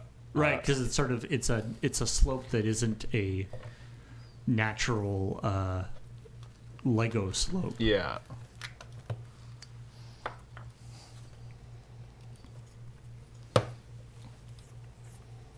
Okay. Well. Okay. Nicely done, James. Okay. Having fun? Go, go, go. Nice. Fun. This is supposed to be fun? No, That looks like actually a ship that would have been seen out of focus in the background of the rebel fleet assembling over Sullust. Yes. or Yeah. this is like from the prequel series, right, where they want to like have for whatever stupid reason, it's like there's no reason why the Millennium Falcon being built should be in this shot, but Yeah. they want to have that reference. Well, like there's a YouTube channel where the guy goes through that shot of the rebel fleet in Return of the Jedi, actually- and is like, this ship is like, for 8 frames, it's in the background a shot, it's out of focus, and I think this is what it is. Right? Like it was a test ship that was made for like A New Hope. They probably had it sitting around in the background somewhere. Right, And so- I've reconstructed it. Duh. Right? Like it was a piece of concept art. They had it sitting around. Might as well fucking use the thing. So they just had to. And They just wanted to fill in the scene, so they just used any ships they had around in the Yeah. studio. Brian Bacon, the sneaker I think was in the asteroid field in Empire Strikes Back. And the story I always heard with that was that there was a sneaker and a potato in the asteroid field. Oh, okay. Because George Lucas was going feral at that point in the filmmaking process and was like making people go back and do things over and over again. Oh no. And one of the special effects people was just like, you're not actually paying attention. You're just making us do things over and over again. So snuck a shoe in as one of the asteroids. That's fantastic. Okay. I think I'm done. You're calling it? No, well, not done them, but like I've done the thing that I wanted to do today, which is everything essentially but the base and stuff. Which is, yeah, I think of them, this is my favorite. This is the coolest looking one. Here you go, Gundam. Nice. Ooh, nice. Good colors. Oh, that is vibrant. Cool. You would not want to be slashed by that guy. Yeah. I mean, that's the thing that is always, it's like the worst about fighting. It's like if you're fighting the Tyranids, even if you win, you basically still lose. Like, even if you win, you're still going to be like covered in horrible ichor, and Yeah. you're not getting out of it unscathed. There. Ooh. Believe it or not, I have done something more since last time I put it on here. I mean, I think I'm the only one who can see it, but I know it's there. Are those like gun swords? No, usually it's. I got these from a different Eldar kit. Oh. But normally they connect at the end of the handles. It's called a clave. It's what the Incubi warrior cult of Dark Eldar used to fight. They're like a bladed staff. Oh. Did you make the holes in the blades for him to hold on to? No. This is their sergeant model has his split in two. Oh. Neat. Mm-hmm. Can we see the back? Yeah. Oh. What's the little he's got the little sort of antenna on his back. That's just something that Eldar models have. I think it's just to make them look kind of, I don't know, visually distinct or something. Who can tell? His leather. They've had it forever. It shows up in their concept artwork from the late 80s. His leather cloak is cool too. Yeah. So these are, you said, marauders? Corsairs. Corsairs. Yeah, space-based pirates. It's what Eldar do when they're bored. They're like, man, I haven't killed anyone in a really long time. And other people will be like, that's kind of disordered thinking. That seems unregulated. Yeah, is the... You should go into space. Is that sort of leather crosshatch texture on his on the cloak part of the model, or is that something that's sculpted on? That's sculpted on. Oh. Yeah, like you can see, this is what they normally look like, right? Where it's just like normal cloth. Or but the sort of alligator skin texture is that particular cloak has that. Oh, I see. They each have a different. Yeah, they each have a different cloak. It's just whatever animal happened to be around at the time when they wanted to make the cloak, I guess. Yes, yeah. I just wanted them all to have white armor and golden cloaks. Very nice. Yeah, it's just one space alligator that they split up. Yes, yeah. I have completed an arm. Nice. Get over here! I want to punch you. What this shot actually does show up too is the articulation in the waist and mid-chest area. Oh, you yeah. can see how bent that is. There's a lot of movement room in there. Fun. It would be so cool if, like, in another 10 years when they revisit the Tau model line, they actually hired, like, sculptors from Bandai. Hajime Katoki to come in and do a Verka version of Tau. Yeah. Yeah, that would be good. Yeah. I mean, I guess if, especially if Bandai Namco is doing like a, miniature game, Warhammer miniature size style thing. I mean, I have seen a couple of videos recently of people taking 1:100 scale Gunpla models and converting them into Tau crisis suits. Nice. Oh, yeah, nice. I guess they might be about the right size. Yeah. Mm-hmm. You get them in the right poses. Make a few adjustments to color scheme and decaling. It works out pretty well. Is there a reason why this particular one has 3 eyes? Yes, because it's a Gelgoog. No, it's probably just to do that. It's supposed to imply a difference from the mono-eyed Zaku's and the dual-eye Gundam type. Bakery Dragon. I painted these before the Summists came out.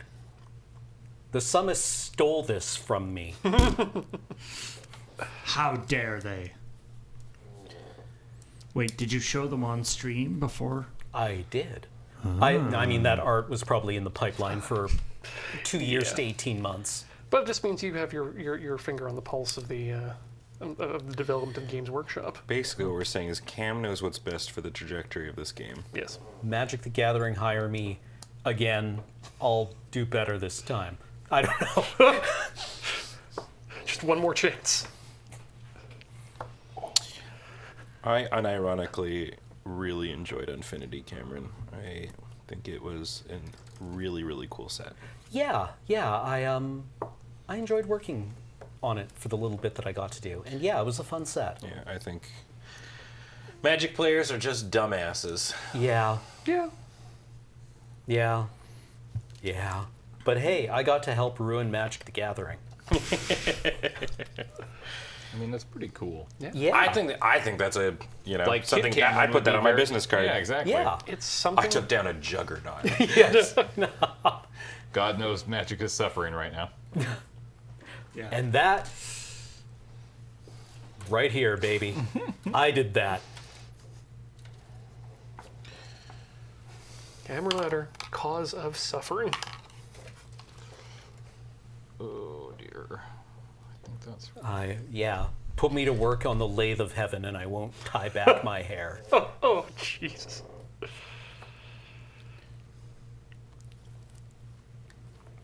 Degloved at the lathe of heaven. Dicks out at the lathe of heaven. My Panic at the Disco cover band. okay. Dude, I'm still thinking about all the. I went home still laughing about all the. For lack of a better way, cum-related Princess Bride jokes from last night. That was I missed those. Yeah, it was. went on for a while. Yeah, it was very tailor-made to us, but it was. There were some good ones in there. Yeah. Feels incredibly weird right now going over this paint with just white that I just did. But this is a point in favor of, you don't have to plan out the entirety of your model, but definitely don't, especially with like this has parts of the base like as part of the model. Mm-hmm. Don't just be like, well, it's ground, and grab the brown and start slapping it on. Grab the technical. So what I'm doing right now is I'm coating it in very, very thin white, purely so that I can come back with it. I thought I brought it, but I guess I didn't, with the speed paint that I'm going to use to turn this into a blue. Because unfortunately, with speed paint, you really do. I might actually just try doing a model not dry brushed and just start trying just pure white primer Okay. on it. Because it really don't show up on black. And the nature of the speed paint actually kind of pools and creates those. Those shadows organically. Yeah. I've seen people use like a bone color or Yeah. like a tan color base coat and then do white over top Yeah, of it and that- then yeah, speed paint. I think because that also gives you a kind of like a tonal change. Yeah, and I might look at something like that. Like I think with speed paint, black just might be way too much. I saw a really nice Eldar Yondan army who are yellow, Ooh. and that used a pink undercoat with a white zenithal and then the yellow speed paint over top of it. That's really cool. Yeah.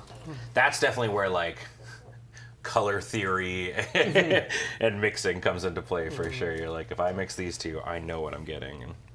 But I absolutely feel you, Ben, with those Made Marines, specifically. Yeah. Black plus speed paint equals.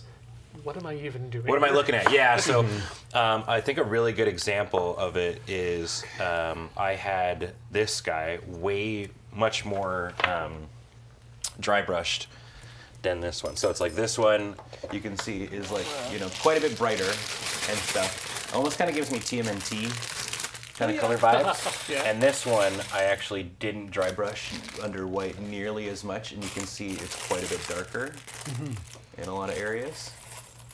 So yeah, learning. First time does. really working with it. But. Especially with those sort of neon green cables, it does have a very 90s action figure look to it. Yeah, I kind of love it. This is definitely one of my favorite models now.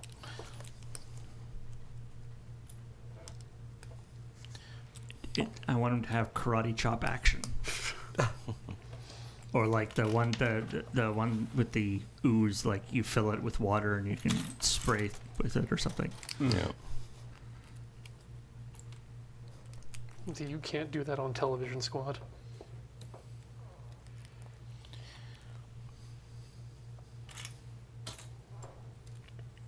Cool.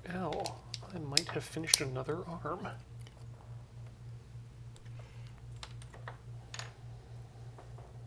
Nicely done.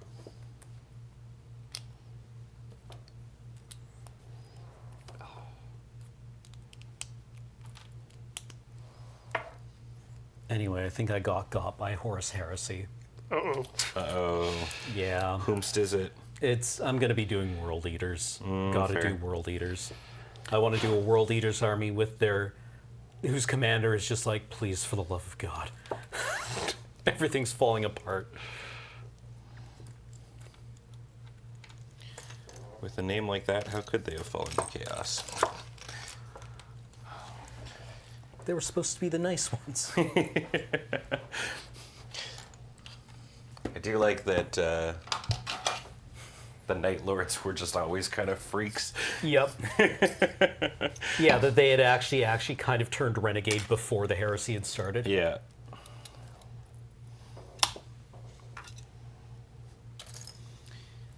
Damn it, brush hair. There. Now these dudes preside over Cum Mountain.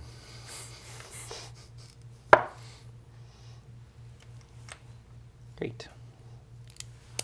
Under which Crom is chained. Hell I yeah. love the articulation on this thing. It's crawling out of the ground.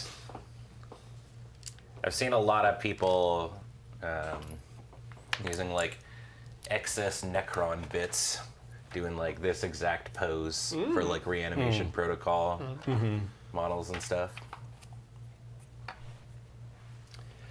ABD2. Let's see if we can get the waist on here too. Nice, Marshall. Full-sized Final Fantasy XIV Gunblade prop. Working on right now. Cool. I was looking at some of the cosplays from most recent Comic-Con. There were some really cool ones. The one that made me go like, whoa, was someone did like Bouette. Oh, like yeah. Boo The Mario? with the princess crown on, and they made like fake legs that were just sort of like dangling a little bit in, and like underneath the dress it was just like completely black, and then the white of the legs coming through, and then they were actually like wearing like all black under, and were on a like what are they called? On a hoverboard. And so they were like Just kind of he's floating around. floating around That's essentially so with the cool. legs kind of like you know that's like they wild. were hovering, right? I And love it people was who really use- well done. I love people who use those hoverboards creatively Yeah, in costume, like yeah. the Dune cosplayers that were riding the sandworms a couple years back. Yeah, Yep. yeah. Yeah, and then they had like little mini boos attached to them too. Oh, that's so cool. Cosplay is awesome. People are getting like crazy good at it too. I mean, Well, this is kind of what I was talking to Paul about, is that technology has really, and access to technology has changed. Yeah, that's the big thing too. Like yeah. the stuff that you can order from suppliers in China the quality is just immaculate. And then with computers being able to model this stuff beforehand is. Yeah, I mean, it seems like, especially too, with access to like 3D printers and stuff like that too, a lot of people are just able to be like, I envisioned this, and I think it's so cool the amount of people who are just like, yeah, and now I learned how to do stuff in CAD and, and model all this stuff now out. I've got transferable skills. Yeah, Oh, right. no. Yeah, whoopsie. Yeah. 14 and B11. Well, I accomplished everything I wanted to do today on these, honestly. That's I salute you in that. I brought stuff extra, but so as far as I can go, because I forgot the paint that I wanted to use. That's okay. Because then it just means that I'm going to do basing stuff and at home, and they're done. Easy peasy. Yeah, I'm feeling pretty good about about these guys. Guess we're gonna have to fight, Cam. Yeah. Guess we're just gonna Gonna- kill this guy. Use my Blades of Cain, though. Yeah. I want to get good with Blades of Cain. Cool. Yeah, gotta get a game with these friendos. They seem incredibly fun. I love how Blades of Cain went from being like the absolute bottom trash tier of Kill Team, where it's like, why are you even bothering playing these things? They're terrible. Why, why are you wasting my time bringing them to the table? To being like, well, yeah, clearly they're overpowered. They're an Eldar team with 9 models and 3 APL with no rules upgrades in between. Yeah, there was definitely, I think, what a lot of Kill Team players referred to as the "we're gonna shoot every Eldar faction" patch. Yeah, that like yeah. everyone just got like something done to them. I've been pretty honestly happy with how the balance changes have gone. As I'm as a non-competitive player, Yeah. it does certainly feel like every once in a while there are teams that are at our level of play that you're just like, oh, you can do the thing I can do, but just better, and it's just because your team's newer or Right, whatever. yeah. But for the most part, there's never been necessarily like a time where I've played the game and felt just like there's nothing I can do. It's purely based on just like lack of knowledge in the game itself. Do you want to Yeah. borrow my towel? Well, I mean, Just kidding. no, because you can't play them anymore. But you're exactly right. Skill issue is part of it. Yeah, I mean, it's just kind of like it's like I remember the first time I fought Cam's Phobos team, and I was like, had the ability to effectively shoot and then go back into hiding and conceal and do all that, and I'm like, oh, I can't beat this. Like, I don't know how to ever attack your guys. And then I'm like, oh, grenade still works. Yep. And you Yeah, kind of just yeah. like you learn some of the things, and like learning the rules of the game a little bit better makes you able to see the things. And playing the team, and that means not just picking your favorite parts of the team, using all parts of the team. Yeah, exactly. I mean, there's always like a model that's probably bad on the team or whatever. There's a reason not many people take like the bog standard warrior. But there might be a reason that you take that in Yeah. a certain situation, yeah, and knowing I- when to. I think in the new edition they've done a really good job of making sure that like the bog standard warriors have a role. The only one I've ever actually seen people say we don't know what the warrior is for Raveners. Yeah. And I think the warrior is there for 40k players. Yeah, Who totally. are like, yeah, I've got a Tyranid army. I bought the new Raveners kit. You want to play Kill Team? I guess I have one of those. yeah. Right? Yeah. So did you say kill teen? Kill Team. teams. Yeah. Have I seen the Rebuild of Ava movies this week? Yes, I have.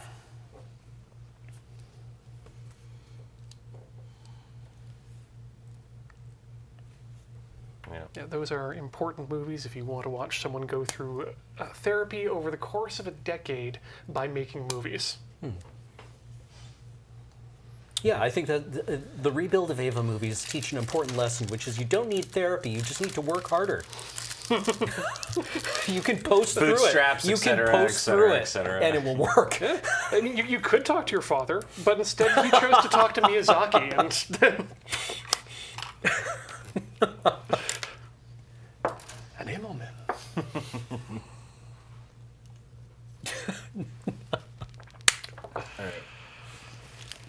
I am going to slowly start the cleanup procedure for my. Sounds good. You got a bit more to do there. Yeah, so I can get out of the way of the solder crew. Solder crew. I think once I finish the waist here, it's probably not worth getting. No, not worth getting into the legs. I'm going to be 2 bags short, No. I think. Not Honestly, bad, but also managed to not this time on camera put my paint into my coffee cup. Well, Yeah, I didn't done. take a big old gulp of my paint water this time. Paint water or delicious lemonade. Look at that. okay, Yeah. last little bit, and then I will be done. Depending on the paint you choose to use, the danger level of taking a sip of your paint cup goes up exponentially. I will never forget the time that I washed a brush in a cup of really nice geisha. Oh. I only recently found out that the term geisha in terms of coffee has absolutely nothing to do with Japan. Yeah. Yeah. It's just an English mispronunciation of what is Somali? I think so. Isn't that most of English? Yes. Okay. Apparently, my girlfriend was looking at this today, and she wanted to know if the term mullet for the haircut was related to mullet the fish. And the answer is no. But what we also discovered was that the term mullet for the haircut was not popularized until the 1994 Beastie Boys song. 1994? Yeah. Holy moly. Until then, it was not the name for that haircut. It had many different names, like hockey hair, like ape drape was one that was common. A rat tail was probably the dominant one. Okay, yeah. Yeah. I didn't think about a rat tail is different from a mullet, but Yeah, it's still. yeah, like a little braid. So the Beastie Boys came up with that name? The Wikipedia article was like, we don't know why they called it this, and then he died. So Well. Okay. Let's see if I can balance it on the waist here.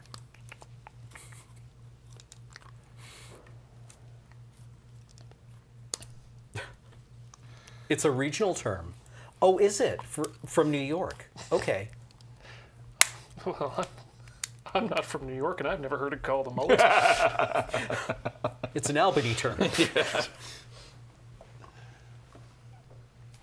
Dang. Oh, looking strong. Nice. Yeah, I just really like the interplay of the yellow and red on this particular model. I like the that sort of almost sort of cage around the hip area. Mm-hmm. It's like it's the way it sort of is off his actual body. Sort of a neat effect. Well, ever since 1984's Gundam Zeta, giant robot design has kind of been done on what's called a movable frame design, which is the idea is you get a frame underneath it, which is the skeleton of the robots, and then panels of armor connected to that. And the design of these it appears to be more of an idea of frame incorporated back into the skeleton, Okay. with exposed tanks and frame visible. So this is like, because G-Quux is very like 0079, right? Well, it's specifically it's time frame closer to Zeta in terms of so it'd be 83 Okay. is when everything is happening, or sorry, 86. But the war ended and mobile suit development went in a very different direction because the Federation never won. What are the little things beside his head? The Those little are spikes. I believe the beam sabers that are supposed to pop out there. And those get held in the hand. But you can see here you've got little pipes and exposed grab points. Oh, and there's what? Oh, in his is that like his what attaches onto those nubs in the back there? Those are where you're going to get the these sort of backpack thrusters here. Oh, I see. Yeah, here. Cool. Yeah. All right, come take a look at my spaceship. Yeah. Nice. All right. Nice. We're getting there. There's two bags left. I'd probably need another like 20, 25 minutes, but But that's like the shot, like you see it more in like the Star Trek movies where it is like it's in dry dock or whatever in space dock where they're like halfway building it. yeah. Looks good. Yeah. Yeah, I like it a lot. No, I think that's going to look real nice on the shelf, and that's So like I think basically it's just this panel and then the two at the back here. I think What if a fun little And build. there might be I don't know. And there's we're pretty much done actually. So if I had another hour, I think I could be able to get this model done as well. So I think, next year, let's make our Let's day. plan for 3? 3 hours for the model making. Okay. is there any what's the model like once it's all together? Is there any articulation in the Falcon? There's No. nothing opens up or anything. No. This is definitely like a very scaled down version of the Falcon. Because like they have the big one, right? Right. They have the real big one that costs like $800 or whatever it is. But yeah, this one's great. I like it. Yeah, I I was guess- really surprised by how much I liked working on the little photo etched brass tie advance that I got years ago and finally built. When you're just folding little sheets of brass. Yep. And I might go and pick up the X-wing. Actually, That's cool. Nice. and there's my project. Yeah, let's have another check in there. Looking Final look nice. at. Yeah, I think I'm happy with that. I think that looks more visually interesting than it did before. And is this the last one, or is this now you have to take That's this paint? all of the swords. Yes, that is all of the swords done. Nice. So, yeah. Cool. Yes. Very pretty. Just pile them on. All right. That is going to do it for the model painting and assembly portion of Maker Day here today. We're going to take a short break, get things set up for the Solder 101, and we'll be back with hot pokey bits in just a few minutes. Don't go all the way away. Okay, bye.